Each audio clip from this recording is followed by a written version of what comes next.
Hello guys, welcome to all of you. और आज के इस वीडियो में मैं आपको बताऊंगा कि आर्थिक भूगोल का जो है क्या परिभाषा है और इसका विषय क्षेत्र के बारे में बात करेंगे। ठीक है, क्या क्या बात करेंगे तो सबसे पहले हम इसमें बात करेंगे कि आर्थिक भूगोल है क्या, फिर उसका जो है परिभाषा के बारे में बात करेंगे, उसके बाद इसका जो विषय क्षेत्र है इसके बारे में बात करेंगे। तो क्वेश्चन है कि आर्थिक भूगोल की परिभाषा लिखिए एवं इसके विषय क्षेत्र का वर्णन कीजिए, यानी कि right the definition of economic geography and describe it's scope. ठीक है, तो इस वीडियो में हम सबसे पहले क्या क्या बात करेंगे, तो सबसे पहले हम लोग बात करेंगे कि आर्थिक भूगोल का परिभाषा क्या है। ठीक है, आर्थिक भूगोल का मतलब क्या है। इसके बाद बात करेंगे कि आर्थिक भूगोल का जो परिभाषा है वो अलग अलग भूगोलवेता के द्वारा अलग अलग दिया गया है। तो वो क्या क्या दिया गया, जैसे प्रोफेसर R N ब्राउन के द्वारा, प्रोफेसर शो के द्वारा, CF जोन्स के द्वारा, इनके बारे में बताएंगे कि ये क्या क्या आर्थिक भूगोल के बारे में जो है बताए हैं। इसके बाद हम लोग जो बात करेंगे, इसके बाद हम लोग बात करेंगे कि आर्थिक भूगोल का जो है विषय क्षेत्र क्या है, यानी कि इसका स्कोप क्या क्या है। उसके बाद आर्थिक कार्य में भी बहुत सारा कार्य होता है। जैसे सबसे पहले हम लोग कोई भी चीज़ करते हैं तो क्या करते हैं, सबसे पहले किसी चीज़ का उत्पादन करते हैं, फिर उसका जो है विनिमय करते हैं। विनिमय करने का मतलब कि लेन देन करते हैं, आयात निर्यात करते हैं। फिर वो जब आयात निर्यात हो जाता है तो फिर उसका जो है उपभोग होता है। उसके बाद क्या है, इसके बाद हम लोग बात करेंगे कि जो उत्पादन है, तो उत्पादन भी तीन प्रकार का होता है। एक प्राथमिक उत्पादन, द्वितीयक उत्पादन और तृतीयक उत्पादन के बारे में। उसके बाद फिर से जो है हम लोग विनिमय के बारे में और उपभोग के बारे में डिटेल में बात करेंगे। ठीक है, तो अगर हम बात करें आर्थिक भूगोल की परिभाषा की, ठीक है, तो आर्थिक भूगोल की अगर हम परिभाषा की बात करें तो आर्थिक भूगोल जो होता है वो क्या होता है। तो पृथ्वी पर जितने भी, अगर हम जीवधारियों की बात करें, जितने भी जीव जंतु निवास करते हैं, उसमें जो मनुष्य है, मानव है, वो एकमात्र एक ऐसा मतलब जीव है जिसमें सभी प्रकार का गुण जो है पाया जाता है। ठीक है, अलग अलग प्रकार का बहुत सारा गुण जो है, गुण से जो है संपन्न होता है मनुष्य, और जिससे के कारण जो है वो अलग अलग के बहुत सारे क्रियाकलाप या एक्टिविटी को करते हैं। ठीक है, अब क्या होता है कि जो मानव द्वारा जितने भी कार्य हैं, वो चाहे आर्थिक कार्य हो, चाहे सामाजिक कार्य हो, राजनीतिक कार्य हो, जितने भी कार्य हैं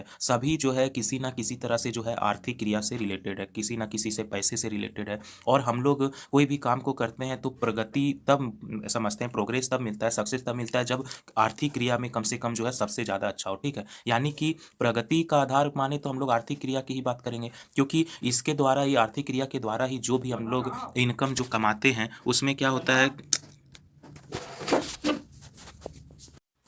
तो हम लोग क्या बोले कि पृथ्वी पर जो भी अर्जित आय करते हैं, मतलब कोई भी आदमी जितना भी कमाता है उससे क्या होता है, अलग अलग काम करता है। जो पैसा उससे कमाता है उससे जो है अलग अलग काम करता है, दूसरे वस्तुओं को खरीदता है। तो अलग कामों को करने के लिए भी जो है क्या होता है कि हम लोग को आर्थिक क्रियाएं करना पड़ता है।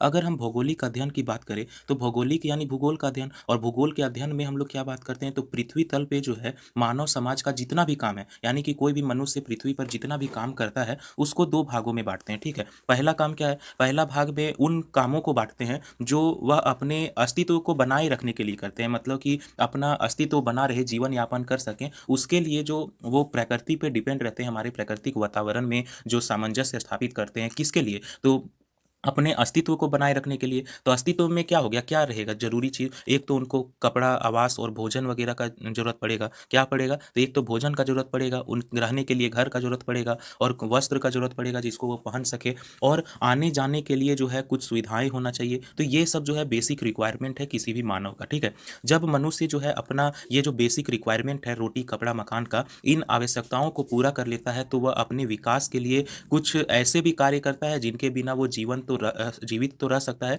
लेकिन उसके संपादन से उसे आर्थिक लाभ होता है। जैसे मान लेते हैं, कहने का मतलब ये है कि अगर हम बात करें कि कोई व्यक्ति जो है लकड़ी काट रहा है, ठीक है, तो लकड़ी काटता है तो केवल वो घर के लिए ही तो लकड़ी नहीं काटता है, लकड़ी काटता है तो वो दूसरे को भी बेचता है। उस लकड़ी से जो है फर्नीचर वगैरह बनाया जाता है, बहुत सारी लकड़ियों का जो भी सामान होते हैं, या हम लोग आग जलाने के लिए यूज करते हैं, घर में खाना बनाने के लिए भी जहाँ पे चूल्हों का इस्तेमाल किया जाता है। तो अपना तो इस्तेमाल बेसिक रिक्वायरमेंट के लिए तो कुछ करते ही है, साथ में क्या होता है कि उसी से जो है अपने आर्थिक स्थिति को भी सुधार करते हैं, अपने आर्थिक लाभ के लिए भी कोई काम को करते हैं। यानी कि इन कार्यों को करने का लक्ष्य क्या है, तो हम लोगों का जो भौतिक संवर्धन करना ही नहीं है, यानी कि अपने नॉर्मल काम को करना ही नहीं है, साथ में क्या है, कोई लाभ के पर्पज से भी हम लोग करते हैं, आर्थिक स्थिति में सुधार करने के लिए, पैसे कमाने के लिए करते हैं। ठीक है, जिससे क्या होता है, किसी व्यवस्था, सामाजिक व्यवस्था का जो है हम लोग एक तरह से क्या होता है, एक दूसरे को लेन देन, खरीद बिक्री करते करते हैं तो इससे एक समाज का गठन होता है और ऐसे जो कार्य होते हैं वो मनुष्य का जो आर्थिक स्थिति है उसके अंदर आते हैं, आर्थिक क्रियाकलाप के अंदर आते हैं, आर्थिक भूगोल के अंदर आते हैं।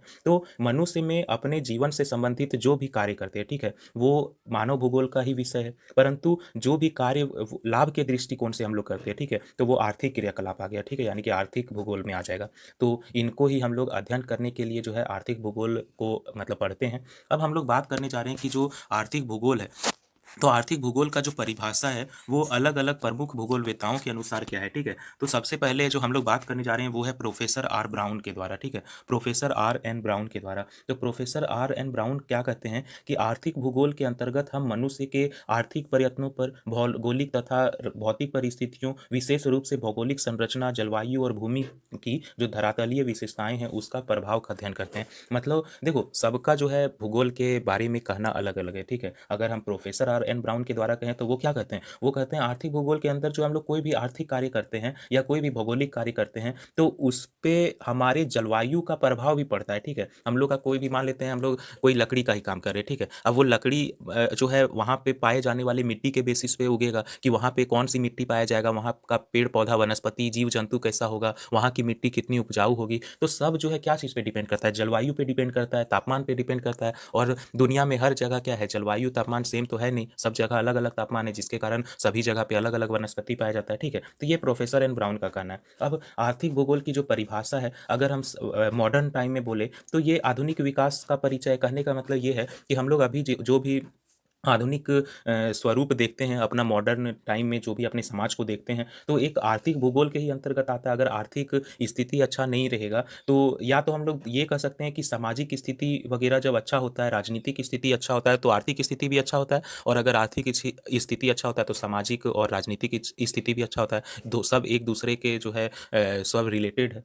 अब अगर हम प्रोफेसर शॉ के अनुसार की बात करें, ठीक है? अगर हम प्रोफेसर शॉ के अनुसार की बात करें, तो प्रोफेसर शॉ जो है वो कहते हैं कि आर्थिक भूगोल के अंतर्गत जो है उस बात का अध्ययन किया जाता है कि किसी प्रकार मानवीय आर्थिक क्रियाएं विशेष उद्योगों के आधारभूत साधनों और औद्योगिक उत्पादनों को कर सके, ठीक है? कहने का मतलब ये है कि प्रोफेसर शॉ क्या कहते हैं, कोई भी हम लोग जीवन यापन करने के लिए जो मानव का जो आर्थिक विकास होता है, चाहे वो उद्योग के विकास के कारण हो, कृषि के विकास के कारण हो, तो उससे जो आर्थिक स्थिति सुधार आता है उसको हम लोग जो है आर्थिक भूगोल में पढ़ते हैं। अब तीसरा जो पॉइंट है, तीसरा जो साइंटिस्ट है उनका क्या कहना है, तो तीसरा साइंटिस्ट है सी एफ जोन्स, ठीक है? सी एफ जोन्स के अनुसार क्या है, तो सी एफ जोन्स जो है इनके अनुसार ये कहना है कि आर्थिक भूगोल जो है उत्पादक व्यवसायों का अध्ययन करता है, ठीक है? जो भी हम लोग मतलब उत्पादन करते हैं किसी भी फसल का, या उससे जो भी खाद्य पदार्थ बनता है, या कोई भी डेली लाइफ में हम लोग कोई चीज़ का अगर हम लोग उत्पादन करते हैं, तो उसका जो आयात और निर्यात है इसके बारे में हम लोग पढ़ते हैं। इसमें जो है कौन सा देश अग्रणी है, कौन सा देश आगे है, इसके बारे में बात करते हैं।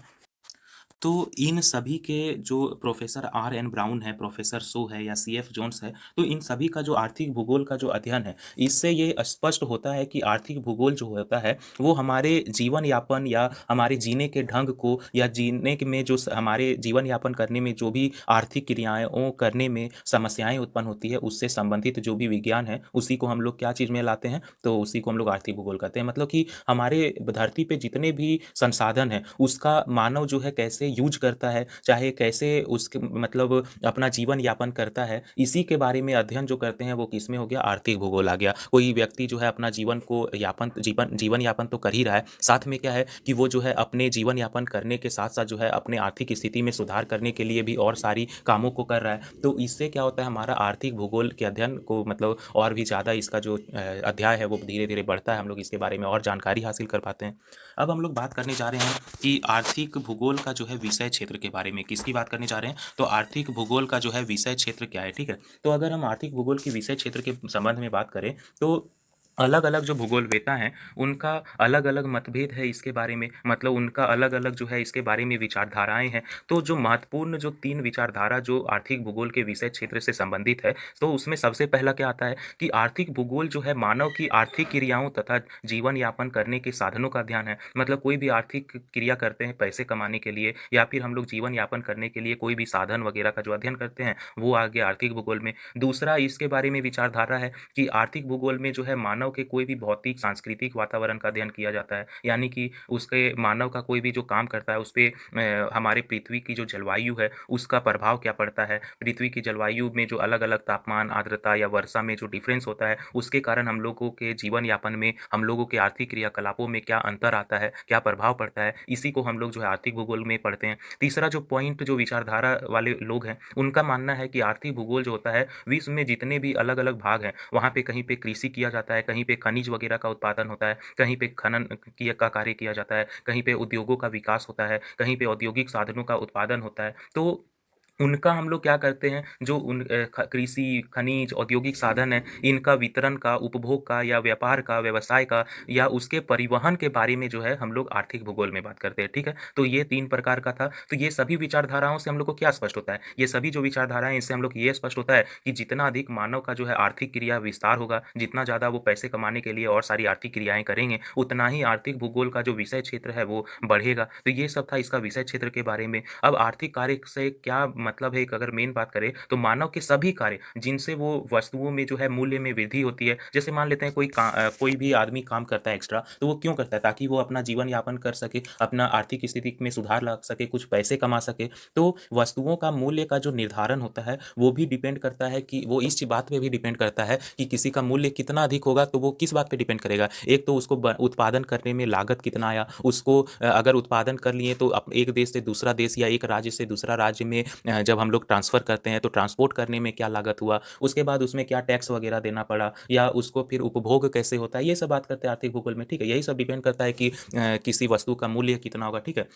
अब हम लोग बात करने जा रहे हैं कि ये यानी कि हम लोग कह सकते हैं कि आर्थिक भूगोल का विषय क्षेत्र क्या है? तो या तो हम लोग 3 ही काम करते हैं, कोई भी काम करते हैं आर्थिक के लिए, तो 3 काम करते हैं। सबसे पहले उस प्रोडक्ट को जो है उत्पादन करते हैं, मतलब कि बनाते हैं फैक्ट्रियों वगैरह में। उसके बाद उसका जो है एक देश से दूसरे देश में ट्रांसफ़र होता है। तीसरा जो है जब एक देश से दूसरा देश में ट्रांसफ़र होता है, आदान-प्रदान होता है, निर्यात-आयात होता है, तो उसके बाद क्या होता है, लोग उसका जो है उपभोग कर पाते हैं, उसको जो है इस्तेमाल कर सकते हैं, ठीक है? तो अगर हम उत्पादन की बात करें, तो उत्पादन जो है वो आर्थिक कार्य जो उत्पादन है, उसको भी 3 भागों में बाँटा गया है। एक प्राथमिक उत्पादन, दूसरा है द्वितीयक उत्पादन और तीसरा है तृतीयक उत्पादन, ठीक है? तो अगर हम प्राथमिक उत्पादन की बात करें, तो जो प्राथमिक उत्पादन है, इसमें क्या होता है, प्राथमिक उत्पादन में जो है पहला तो आता है वैसी सभी चीज़ें जो क्या है डायरेक्ट हम लोगों को प्रकृति से मिल जाता है, ठीक है? यानी कि प्रकृति के वे सभी चीज़ें जिनका डायरेक्ट हम लोग उपयोग कर पाते हैं, जैसे फसल उगाने के लिए हम लोग मृदा का उपयोग कर पाते हैं, जंगल से डायरेक्ट हम लोग लकड़ी काट लेते हैं, कोई जल वगैरह से हम लोग मछली पकड़ते हैं, पहले से जो खनन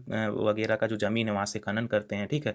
उस तो ये सब जितना भी काम आ गया वो क्या हो जाएगा, प्राथमिक उत्पादन में आ जाएगा, क्योंकि सारा काम क्या है डायरेक्ट हम लोग प्रकृति से मिला है, मानव इसमें कुछ किया नहीं है, बस उसको इस्तेमाल कर रहा है, ठीक है?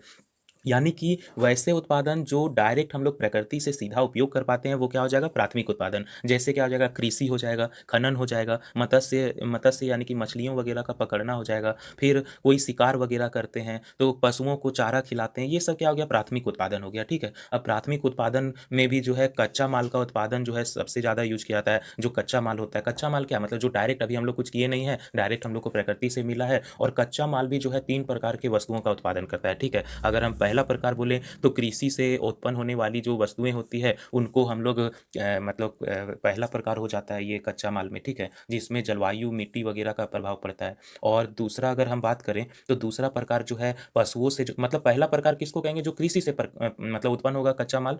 क्या बोले, देखो ध्यान से सुनना, कच्चा माल जो है 3 प्रकार का हो गया। पहला क्या हो गया, जो कृषि से प्राप्त हुआ, दूसरा क्या हो गया, जो पशुओं से प्राप्त हुआ, तीसरा क्या हुआ, जो खाद्यान्नों वगैरह खनिज वगैरह का जो पदार्थ हम लोग प्राप्त करते हैं, तो वो सब जो है क्या हो जाएगा, वो तीसरा कच्चा माल हो गया, ठीक है। अब हम लोग बात करने जा रहे हैं किसके बारे में, तो द्वितीयक उत्पादन के बारे में, ठीक है। तो द्वितीयक उत्पादन की बात करें तो क्या होगा कि प्रकृति से इसमें डायरेक्ट उपयोग नहीं कर सकते, ठीक है। हम लोग क्या करेंगे, प्रकृति से कोई चीज़ को लेंगे तो उसको प्राथमिक उत्पादक कर दिए, उसके बाद उस प्रकृति से जो वस्तु लिए उससे कोई दूसरा चीज़ बनाए, उसी में कुछ संशोधन करके उसी में भी और अच्छा करके जो है अगर हम दूसरा चीज़ बना लेते हैं तो वो जो है द्वितीयक क्षेत्र में आ गया, ठीक है। जैसे मान लेते हैं कोई सॉरी कोई खनन वगैरह का कार्य किया, वहाँ से लोहा, इस्पात वगैरह निकला, तो वो सब क्या हो जाएगा, वो सब द्वितीयक क्षेत्र में आ जाएगा, जिसका मूल्य में जो है वृद्धि होते रहता है। जैसे लौह अयस्क का इस्पात बनाने में, लकड़ी से हम लोग फर्नीचर वगैरह बनाते हैं, तो कपास से जो है कपड़ा बनाते हैं, तो ये इस्पात हो गया, फर्नीचर हो गया या कपड़ा हो गया, ये सब क्या हो गया, द्वितीयक क्षेत्र में आ गया, ठीक है। अब हम लोग तीसरा बात करने जा रहे हैं तृतीयक क्षेत्र के बारे में, ठीक है। किसके बारे में बात करने जा रहे हैं, तो तीसरा बात करने जा रहे हैं तृतीयक क्षेत्र के बारे में। तो अगर हम तृतीयक क्षेत्र क्षेत्र की बात करें तो तृतीयक क्षेत्र में क्या हो जाएगा कि इसमें जो इस प्रकार का जो उत्पादन है उसमें किसी वस्तु विशेष का जो है डायरेक्ट संबंध नहीं होता है, ठीक है। ये प्राथमिक और द्वितीयक उत्पादन के कार्यों में ही जो है सब मतलब मदद करता है। इसके अंतर्गत अगर हम बात करें तो सभी व्यक्ति जो एवं संस्थान जो सेवाएं के लिए सम्मिलित होता है, जैसे ऐसे समझो हम लोग कोई चीज़ को मान लेते हैं कि मतलब प्रकृति से डायरेक्ट प्राप्त किए हैं तो उसको प्राथमिक उत्पाद कहें। जैसे मान लेते हैं कोई लकड़ी हम लोग को मिला तो हम लोग लकड़ी वगैरह कहाँ हुआ, प्रकृति से मिला तो वो प्राथमिक उत्पादन हो गया। दूसरा अगर हम बात करें उस लकड़ी से हम लोग फर्नीचर बना दिए तो फर्नीचर बना दिए तो वो डायरेक्ट हम लोग को प्रकृति से तो फर्नीचर बना के नहीं दिया भगवान, हम लोगों को खुद बनाना पड़ा, तो उसको द्वितीय क्षेत्र में लेते आए। अब तीसरा अगर हम बात करें कि तृतीय क्षेत्र की, तो उस फर्नीचर को एक जगह से दूसरा जगह ट्रांसफर करना पड़ता है, उसको एक स्थान से दूसरा जगह ट्रांसपोर्ट करना पड़ता है, आयात निर्यात से जो फिर जो समाज सेवा वगैरह से जुड़ा हुआ रहता है, एक समाज दूसरा समाज को मदद करता है, तो संस्थाओं या सेवाएं सम्मिलित होगा तो उसको हम लोग के तृतीय क्षेत्र में लाएंगे, तृतीयक उत्पादन कर देंगे। अब हम लोग बात करने जा रहे हैं विनिमय की। किसकी बात करने जा रहे हैं, तो हम लोग जो बात करने जा रहे हैं वो बात करने जा रहे हैं विनिमय की। तो अगर हम विनिमय की बात करें मतलब आदान प्रदान और वस्तुओं का, जैसे आप कोई वस्तु बनाएं, ठीक है, तो उसको कहीं तो ना कहीं या तो खुद बेचें, खुद जो है इस्तेमाल करेंगे और कुछ जो एक्स्ट्रा बनाएंगे उसको दूसरों को देना पड़ेगा ताकि हम अपना आर्थिक स्थिति में सुधार कर सके, पैसे कमा सके। तो वस्तुओं का जो विनिमय है यानी कि आदान प्रदान है वो स्थानांतरण के द्वारा होगा, परिवहन के द्वारा होगा। और ये जो मतलब कोई भी जो वस्तु है उसका मूल्य में जो है वृद्धि होगा, और मूल्य में वृद्धि भी जो है दो प्रकार से जो है इसको जो विनिमय है यानी कि आदान प्रदान है उसको दो प्रकार से बांटा जाता है। पहला तो हम लोग डायरेक्ट वितरण करते हैं, बांटते हैं, दूसरा व्यापार के माध्यम से, ठीक है।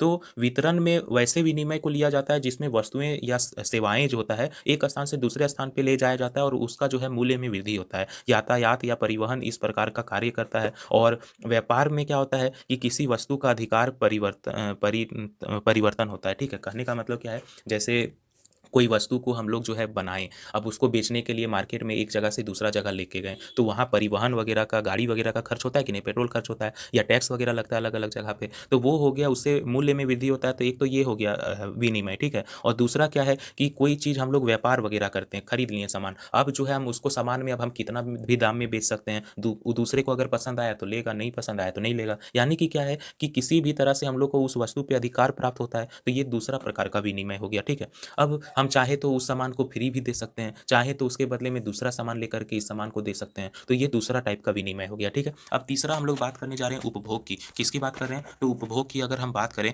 तो अब कोई सामान को पहले प्राथमिक उत्पादक के द्वारा या द्वितीयक या तृतीयक के द्वारा किसी को प्राप्त किए, उसका जो है एक स्थान से दूसरा जगह पे जो है विनिमय किए, अब उसका कोई ना कोई तो उपभोग करेगा, उसको कोई ना कोई तो इस्तेमाल करेगा, उसको खरीदेगा। तो कोई भी वस्तु या सेवा का उपभोग जो है आर्थिक क्रिया के अंतर्गत ही आता है, और ये जो है इसका लास्ट स्टेज होता है, क्योंकि एक जो है आदमी बनाया, दूसरा जो है एक स्थान से दूसरा जगह पहुंचाया, और तीसरा खाने वाला होता है, उसका उपयोग करने वाला होता है। तो ये क्या हो गया, अंतिम अवस्था हो गया इसका। तो उपभोग का सीधा संबंध जो है उत्पादन और विनिमय से हम लोग कह सकते हैं, क्योंकि किसी वस्तु की मांग बढ़ेगा तो उसका उत्पादन बढ़ेगा, उसका जो है विनिमय बढ़ेगा, ठीक है। तो जितने भी ये सब आर्थिक क्रियाएं हैं वो आपस में क्या है, एक दूसरे से जो है संबंधित है। कच्चे पदार्थ को जो है, जो कच्चा माल होता है वहां से उद्योगों तक हम लोग ले जाने का काम, फिर वहां पे उसका उत्पादन करने का काम, फिर उसको जो है किसी जगह पे एक परिवहन वगैरह के माध्यम से उसका प्रचार प्रसार करने में जो आर्थिक खर्च होता है, ये सब काम। तो यही सब जो है हम लोग क्या होता है आर्थिक भूगोल में पढ़ते हैं, और हम इसी का जो है प्रभाव हमारे जीवन पे पड़ता है। और क्या होता है कि आर्थिक क्रियाएं जो होता है वो स्थानिक संगठन, आर्थिक विकास स्तर और आर्थिक नीतियां वगैरह पे का विकास का योजना एवं ये सब पे जो है यही सब जो है इसका विकास मतलब विषय क्षेत्र है। अगर मान लेते हैं कोई व्यक्ति जो है कमा रहा है, बड़े लेवल पे कमा रहा है, तो वो चाहे छोटे लेवल पे कमा रहा है, तो वो क्या हो रहा है, किसी ना किसी तरह से अपना देश का जो आर्थिक स्थिति है उसमें सुधार कर रहा है, ठीक है। तो कोई इस तो आर्थिक भूगोल के अंदर अगर हम बात करें तो सभी जो संसाधन या कृषि उद्योग, कोई भी व्यापार कर रहे हैं, परिवहन संचार कर रहे हैं, तो ये सब जो है किस में आ गया, सब आर्थिक भूगोल में आ गया। तो आई होप कि आपको आर्थिक भूगोल की पूरी परिभाषा समझ में आया होगा। इसका विषय क्षेत्र जो उत्पादन वगैरह है, इसका विनिमय है और इसका जो उपभोग है, ये सब आपको समझ में आया होगा। तो वीडियो अच्छा लगा हो तो वीडियो को लाइक करें, कमेंट करें और चैनल को सब्सक्राइब कर लें। Thank you.